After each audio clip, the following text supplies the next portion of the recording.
Welcome to Distance is No Obstacle, the medical education podcast aimed at providing bite-sized education and information for people working in rural and remote Australia. Today we hear from Sarah Long, a genetic counsellor at King Edward Memorial Hospital, about genetic testing for medical conditions, interviewed by Dr. Olga Ward.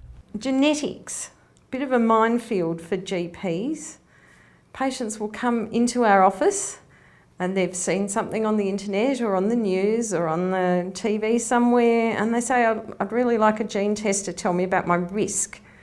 And then they tell me that the naturopaths are offering it, but that if we order it instead, Medicare will pay for it. They also tell me that, they can spend $70 or $80 and get their dog's genetics tested. What's the big deal? So, where do you even start? Where do you start? That's such a good question. I love it when people say, I'd like a gene test. And the part of my brain always goes, well, there's 25,000 of them, so can we narrow it down just a little bit? People think genetic testing is black and white. You get your blood taken, you pop in a question and it spits out an answer in 3 days like CSI. But genetic testing is really quite complex, and there's a difference in between clinical genetic testing, where we're looking for a diagnostic or a predictive test to tell us about someone's health information, and what I call the fun side of genetics, like getting your dog tested to see whether it's a Chihuahua, or testing to see whether you're 10% Icelandic or something like that. So there's definitely different levels of genetic testing. Where do you start when a patient comes in and says, I want the blood test for everything, please, doctor? Well, when I first started, I'd say, there is no blood test for everything. So let's have a look at your family history and work out what we can do. Now there is a blood test for everything, but we don't offer whole exome or whole genome sequencing to everyone because the amount of data it generates is too much for us to deal with. So we think of it as we've got the technology, but we need to catch up in terms of resources and interpreting that technology. So if someone comes in and they say, I've got a family history of breast cancer, we're like, right, we automatically know that there's something that we can zoom in on and start exploring. So we take a family history, we try to figure out if there's any red flags that suggest an underlying genetic condition, and then from there we might be able to offer testing depending on different criteria, how many people are affected and what ages, etc. And then you decide whether to offer the testing? There's different criteria, and we usually start a genetic test in someone who's alive and who's had cancer in the cancer setting. And that's because it gives us the best chance of finding a gene mutation or a marker that then we can use to test other people for. So in the cancer setting, which is mainly where I work at the moment, we try to look for red flags, and if the chance of finding a gene mutation is over 10%, and we use different algorithms to calculate this, then we'll usually offer it through the public health system. So if there's a very small chance of finding a gene mutation, then we won't offer genetic testing, and that's just a resourcing issue. I know one of my patients goes through the I think it's called the high-risk breast unit. Yep. I don't think she's actually had her genes tested. I think they're just offering additional screening, so there must have been something there that triggered it off, probably her mother having breast cancer at 30 and then again at 45 in the other boob. Yeah, so that would be a high-risk family. And if you've got 3 relatives, first or second degree relatives with breast cancer, that makes you high risk too, but it doesn't necessarily mean the chance of a gene mutation is high. So a person who's at high risk might have their mum, their aunt and their grandmother with breast cancer. But if those ladies are all over the age of 60, they're nowhere near meeting the criteria for a 10% chance of finding a gene mutation. So what we need is people at younger ages. Bilateral breast cancer, like you mentioned, is a big red flag. And if there's a diagnosis of ovarian cancer, that usually pushes people over the line. So we use algorithms. One is called Bodicea, where we put in the family history and it gives us an estimate of the chance of finding a gene mutation. But there's other factors. There's familial factors that aren't single gene causes, so multiple genes working together, and probably in the next few years you'll see that coming in more in the form of polygenic risk scores. And so there might be people who are high risk, but the chance of finding a single gene mutation is quite low, we might be able to do these polygenic risk scores in the future to give us more information. So that'll be a watch this space and Definitely. wait for bulletins from genetic services to tell us what's available and what's going on. Well, probably in the next few years, I've been telling my patients to recontact me in the next few years to see how it's going, because we are looking at bringing them in the next few years, but we don't have the resources to contact everyone and say, hey, we've got this new thing. So I'm just telling people to check in with us quite regularly about it. And just while we're sitting on those breast cancer patients, because they're certainly one of the more common groups of patients, I have a vague understanding that breast cancer, ovarian cancer and prostate cancer in the dad's line are all kind of sitting on the same gene locus? Yeah, well, not on the same gene locus, but if you've got a BRCA1 or a BRCA2 gene mutation, then in BRCA1, for example, the risk of breast cancer in a female is about 70%. The risk of ovarian cancer is about 45%, and in males, the risk of prostate cancer is about 8%. And usually males have about a 6% risk of prostate cancer. And then if you compare that to BRCA2, women have, again, the 70% risk of breast cancer. They have a 15% risk of ovarian cancer, and their risk of prostate cancer is about 15% with BRCA2, so it's higher for males compared to the 6% that it normally is. So prostate cancer is definitely something we look for, and if someone's diagnosed with prostate cancer under the age of 50 or metastatic prostate cancer under the age of 60, they actually qualify for prostate cancer panel testing. We will test a panel of genes that look at prostate cancer specifically. And then if you find something, what happens then? So if we find something, it could benefit treatment. Specifically in breast and ovarian cancer, there are drugs being targeted towards different gene mutations. So with ovarian cancer, for example, if you have a BRCA1 gene change, they look at PARP inhibitors to treat the breast cancer or ovarian cancer.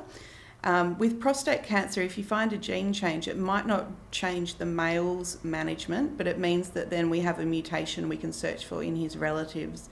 So we know whether his daughters or sisters or mothers might be at increased risk of breast or ovarian cancer. And for those people who are identified as higher risk, do we then just increase the frequency of their screening? They've got a lot of options. So one of the options is surveillance, like at the high risk breast clinics that women can go to, and they can get mammograms, ultrasounds, and importantly, they can also access MRIs if they're high risk. Importantly, there's also the option for prophylactic surgery, so removing the breast tissue before it turns cancerous. And with the BRCA gene specifically, because there's no surveillance for ovarian cancer, we recommend oophorectomy by the age of 35 for BRCA1 carriers and 40 for BRCA2 carriers. The other thing that is being looked at the moment is chemoprevention or chemoprophylaxis. I can't remember how to say that word. And they're actually doing drug trials right now with a drug that's looking to prevent breast cancer in BRCA1 carriers. So they're looking now at medications to prevent cancer in people who are high risk. Right, so that's rather than using, say, tamoxifen as a potential preventer. There's other drugs everyone now. Feel revolting. They can find something else to make them feel revolting. Yeah, I think it's called densuzumab or something like that. But you might have to check up on that. Yeah. Yeah. That will be of interest. So I guess, again, it's all watch this space, isn't it? It's moving so rapidly. I couldn't even imagine where we would be when I first started 13 years ago. I just can't believe how quickly it's moved from doing one gene and taking 6 months to sequence it, and they're doing the next gene and taking 6 months to sequence it, to doing a panel of, in the neuromuscular area, they do a panel of 300 genes and it comes back in a few months. And it's just insane how quickly it's gotten. So eventually we might get to the CSI situation where you can take a drop of blood in the morning and know by the afternoon. Yeah, but would you want to know? Well, I guess that's the question. Well, some of the patients come in from the naturopath and they tell you that they've got the MTFHR gene, which unfortunately abbreviates to something a bit rude, but they do worry about it. It's usually patients who've got very unexplained fatigue, or sometimes quite explainable fatigue when you look at their three, talented kids going in 5 directions and their high-powered career and their busy life. But what exactly is it and what does it code for? So the MTHFR gene is part of the folic acid pathway, and when you get a pathogenic mutation, so a mutation that stops the gene being read completely, you can get a condition called severe homocystinuria. So this is when you've got 2 copies of each gene. If both copies of your MTHFR gene are knocked out completely, you can get severe homocystinuria, which is neurological problems, gait abnormalities. It's very serious. Mm-hmm. What we're talking about with the naturopath testing and the stuff you see online is that there are 2 variants being tested that are not pathogenic. They slightly decrease the enzyme activity, but not to a level where there's any real health impacts. And you can see this when you go into the actual science of it. The variants have been linked to everything. They've been linked to constipation, to depression, to Alzheimer's, to cancer. And when you actually look at the research behind it, it's all very nebulous and it's all very grey. Mm-hmm. In reality, so about 10% of people will have either 2 of the variants or 1 of each variant. So that's homozygote or compound heterozygote. About 70% of the population will have at least 1. So if you're looking for a good diagnostic, a good diagnosis for a patient with vague symptoms, chances are they will have an MTHFR gene variant, and you can go, oh, that solves all your problems. So you can see why people who might not understand the gene change like to pin things on it, because it's easy to test for and easy to find. It just has no clinical utility. No. And then, I mean, how would you treat it even if you found it? Well, unless you had homocystinuria. Yeah. Well, if you're not that way ethically inclined, I suppose you could sell them special B vitamins and folic acid supplements, which in Australia is pretty unnecessary because we get a lot of folic acid from our diet. We have fortified bread. And if you do need more folic acid, you can take an over-the-counter tablet. It's not going to make a huge difference in your vitamin levels. The other thing with MTHFR is that while you can get tested for the variants on Medicare, the actual Medicare item number refers to genes that are associated with thrombophilia. And the research has shown there's not a clear link in between thrombophilia and MTHFR gene mutations, or gene variants, I should say. So there's a link in between increased levels of cysteine and cardiac events, but there's no link in between MTHFR and cardiac events, although there is a link with MTHFR and higher levels of homocysteine. Mm-hmm. So it's not causation. All that clear. It's very grey. You have to get into the real nitty gritty to figure out what the research is saying, and it's very, very easy to misinterpret it or to misrepresent it. Yeah, that's going to be something that's going to be quite difficult to explain to our patients. Are there any really good kind of patient-readable resources that we could refer them to? Yes, there is a brilliant one. The New South Wales Centre for Genetics Education does a series of fact sheets on genetics, and they do a brilliant one on the MTHFR genetic testing and the gene variants, and it's very friendly for people of all sort of backgrounds, and it has a little table at the end where it says what the enzyme activity is and what the outcome is of testing and what the variants mean.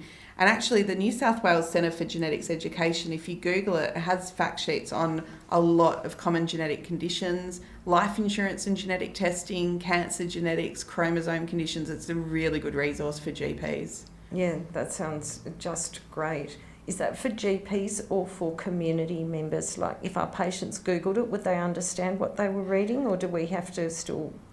It depends on the fact sheet. Some of them are a bit tricky to understand if you consider what reading levels are like. I think that you could definitely give it to a patient, but if you wanted to get a really good interaction out of it, then it wouldn't hurt to go over it with a patient. But I understand a lot of GPs are quite... And let them read it at home and come back with their questions so that you could interpret it, which is pretty much 90% of your job as a GP anyways, translating medicine for the patient. That sounds an ideal way to use it, for sure. Super. So we'll put that link up on our website Great. with this podcast, so the doctors will be able to find that. What about hemochromatosis? That's something that we see a lot of. You should see a lot of it. 1 in 8 Australians are carriers for hemochromatosis, so that's why you see a lot of it. And because of 1 in 8 are carriers, so 1 in 8, the chance of meeting another carrier is 1 in 8, so that's 1 in 64 couples will be both carriers. And if they're both carriers, there's a 1 in 4 chance of a child being affected. So that's 1 in 64 times 1 in 4, and that's the population percentage of people who have hemochromatosis. Homozygous hemochromatosis. Yeah, and that was me trying to do the maths in my head and failing miserably. What's 4 times 6 is 24? 24. So about 1 in 250 people will have hereditary hemochromatosis. So it's a really interesting one because it's really variable. Many people with it will not know that they're affected, especially women, because we tend to lose a lot of the excess iron when we have our periods. So a lot of women don't get diagnosed until a lot later in life. Men have a little bit more issues because of that build-up of iron in the organs and things like that. But you can have 2 pathogenic disease-causing mutations in and have hemochromatosis and still have very little symptoms as well. Now, thinking about the CSI situation, because that test seems to come back pretty fast if you send that off to the lab. Yeah, it's not a full gene sequence, so genes are huge. I tend to think of them being like books, and when we do a full gene sequence, like for the BRCA genes, it's like if you gave me a book and said, Sarah, go through there, check if there are typos. I'm going to take a long time to do that, and I can't guarantee that I haven't missed anything.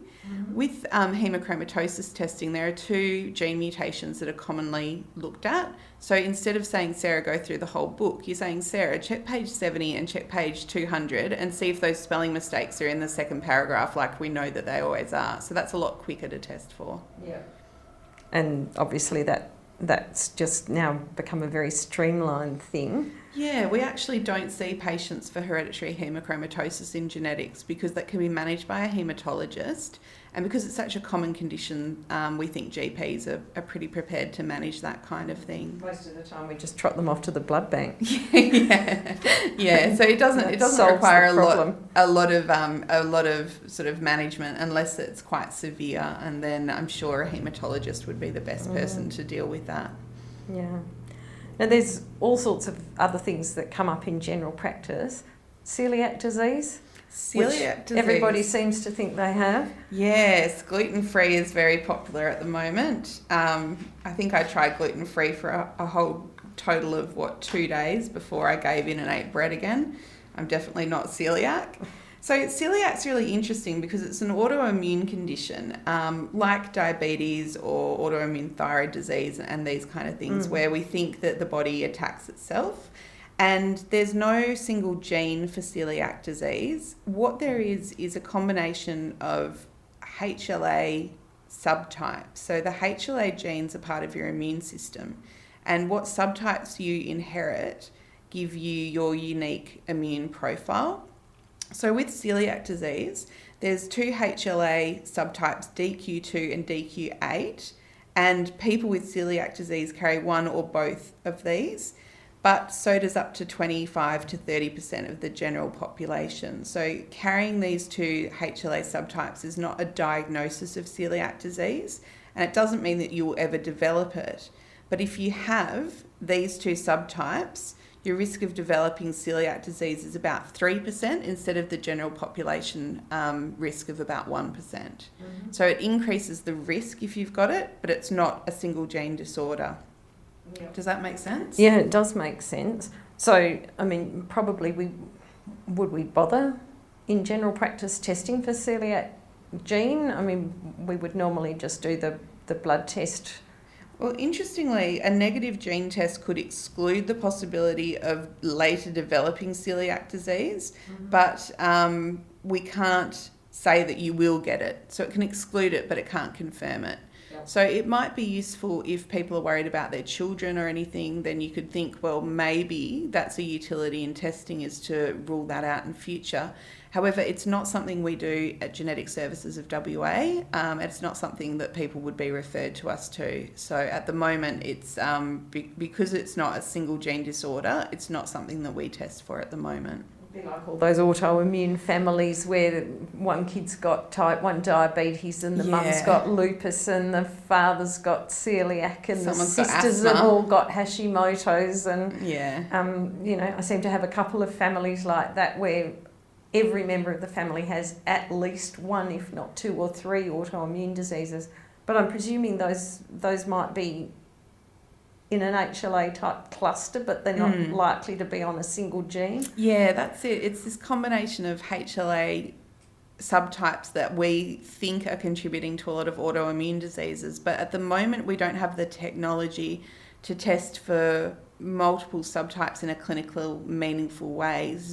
A lot of these have other genes that might interact and cause this. And there might be environmental factors as well, like viruses and environmental factors like pollen and things that trigger things. So at the moment, we'd say don't refer to genetics for these multifactorial autoimmune disorders and just manage them on symptoms, because even if we got a genetic answer towards things, there's probably not a lot we can do at the moment in terms of prevention or cure.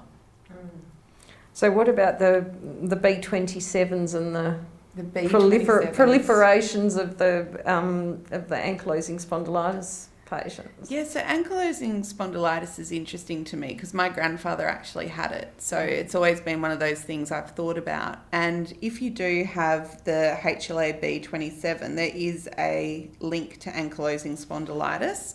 And very similar to celiac disease, if you have HLA-B27, your risk of ankylosing spondylitis is about 3% as opposed to 1%.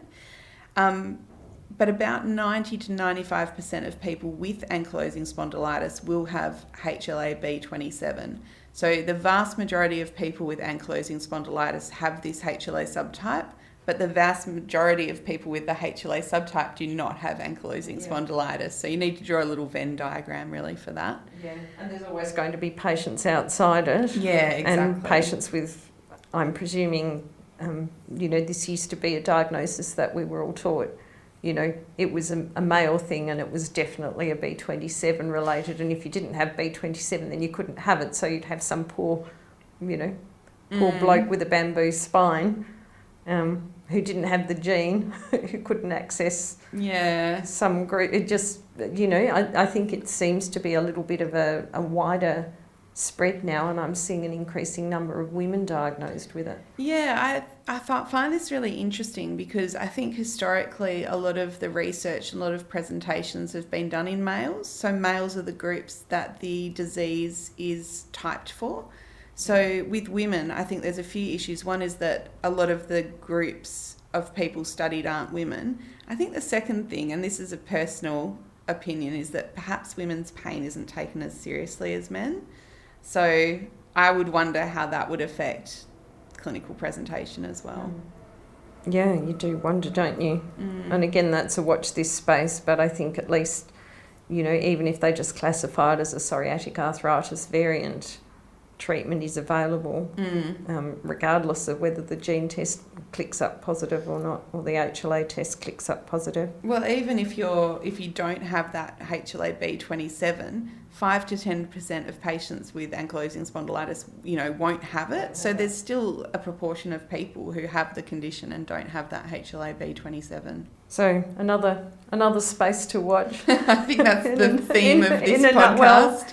In another 20 years, we might be talking about something that's completely out of left field from now. Oh, try another 2 years. I wouldn't be surprised. Moved pretty fast, hasn't it? Yeah. What about all the patients who are coming in with positive fecal occult bloods now that it's population screening? Well, I spoke and then they all have colonoscopies. Polyps are found. Polyps. And then they go, okay, We get a lot of polyposis referrals, and we have to be quite strict. So the main polyposis condition is familial adenomatous polyposis syndrome, or FAP, and that's characterised by innumerable polyps through the bowel. It's carpeted. You can't even see normal bowel. And the treatment is removal of the whole bowel by about the age of 18 and 19. Now, what we're seeing is that people are getting referred for attenuated FAP, which is, as it sounds like, it's a less severe form of FAP.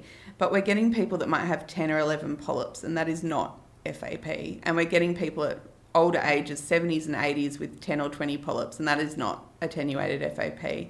So attenuated FAP tends to start at a later age. So we're talking 10 years later, 40s and 50s. And there's still a lot of polyps. There's still, 50 or so polyps. But we do have criteria for testing. So if someone is between the age of 40 to 60 with 20 adenomatous polyps, we will offer the polyposis panel. And there are other things other than FAP that cause polyposis. We have a panel of about 13 different genes that we test for when someone meets a criteria. So it really depends on the clinical presentation. And if it's not that many polyps and they're not tubular adenomas, the best thing to do is just to let the gastroenterologist say how frequently a colonoscopy should be done. I've had a couple of patients with multiple polyps themselves and their child and sometimes their grandchild as well, but the gastroenterologists have just basically played polyp lotto almost. We'll biopsy these 20 this time. Yeah, so there's several polyposis syndromes. There's the sessile serrated polyposis syndrome, and we don't have genetic testing for that at the moment, but there's an amazing study going on. So when we get referred people with hyperplastic or sessile serrated polyposis syndromes, we do try to get them involved in research studies where they're looking, I think the study I'm thinking of, they're looking at 300 different genes to try and find causes for these polyposis families. So even if we can't offer clinical genetic testing, there are some really good studies going on that we try to link patients into. So if we send a referral to you guys, you'd be able to link them in with the study? Yeah, for sure. If anyone's ever not sure what to do, we have genetic counsellors on duty every day of the week, and you can literally call us up, speak to a genetic counsellor any working day of the week, and we'll be able to advise and help with things. Sounds good. What else should be on our radar, Sarah?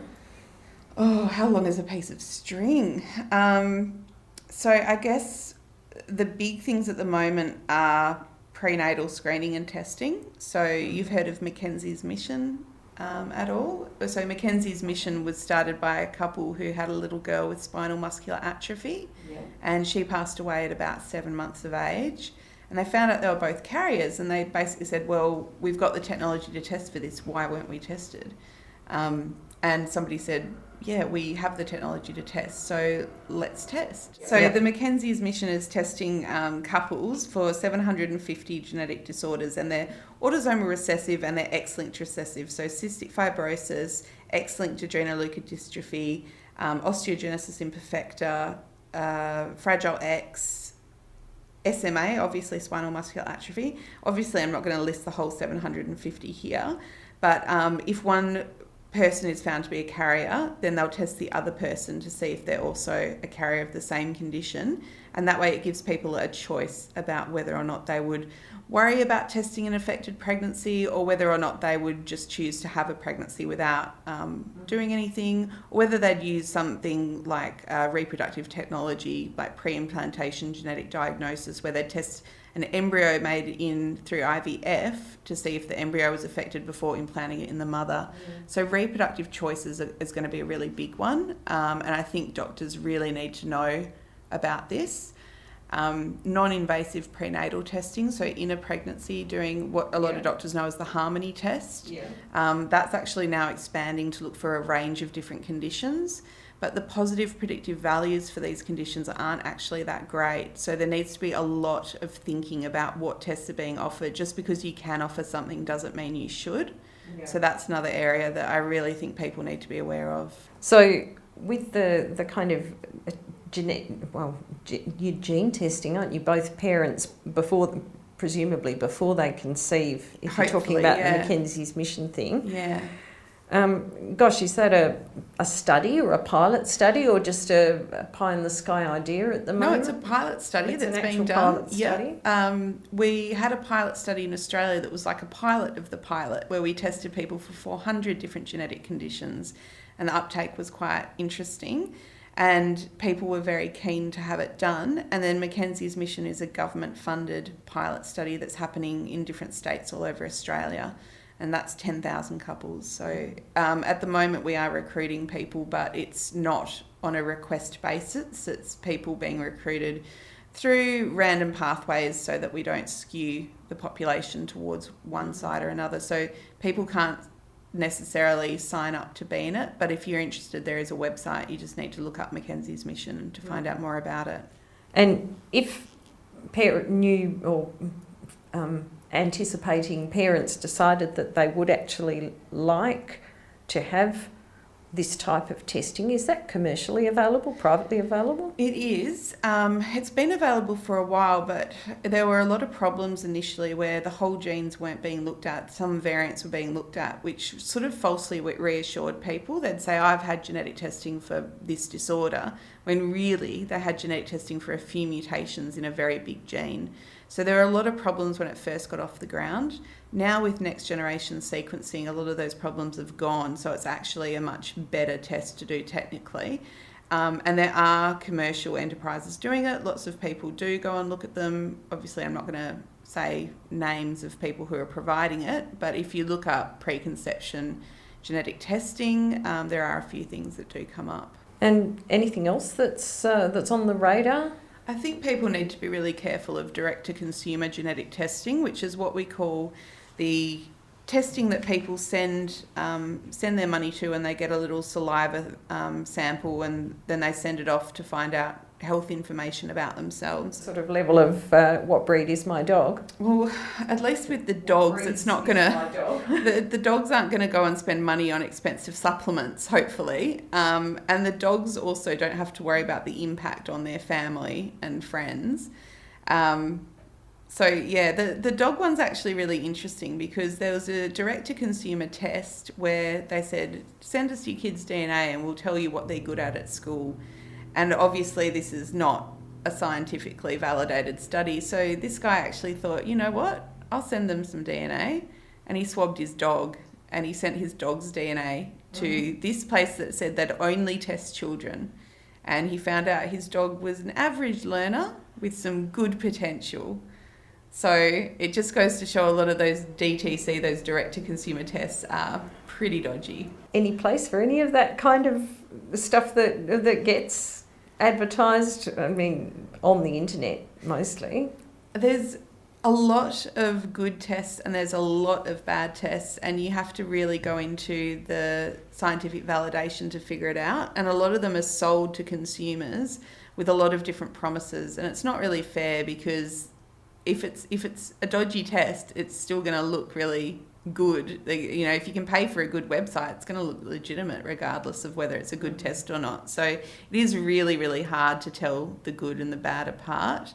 I think people just need to think a little bit and think about what they would want to know and how they would use that information. And if they're really unsure, then they could probably call a genetic counsellor, although I don't think we want to be fielding calls about testing people's dogs all day. Finally, a thought that came through my mind is some patients are actually, well, many patients are very worried about life insurance if they have if they are in a risk group with the familial polyposis or the BRCA1 or a gene that's really significantly going to impact them.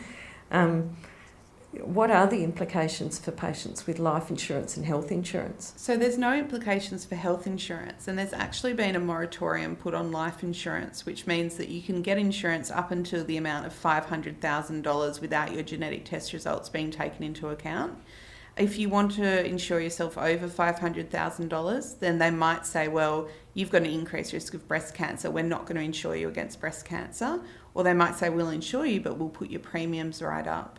So it's when we counsel people about genetic testing, we talk to them about these options and these aspects. And it's interesting because it really depends on where people are in their life as to whether or not this is something that means a lot to them. So people who have a family in a house might say, look, I do want to get my life insurance sorted, whereas teenagers and young adults might be, well, I don't need life insurance, so I'm not that fussed, even though it might impact them later in life. So we're very careful about this, and there is actually, on the New South Wales Centre for Genetics Education, there is actually a good fact sheet about life insurance that doctors can access as well. Fantastic. And Sarah, any take-home messages? I think that genetic services is always available to talk to doctors. We love talking to GPs, we love helping GPs.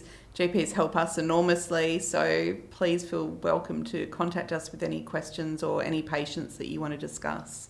Sarah, we'll put the links for contact for genetic services and also for the New South Wales fact sheets on our website. Next to the link for this podcast. And thanks very much for joining us today. Thank you.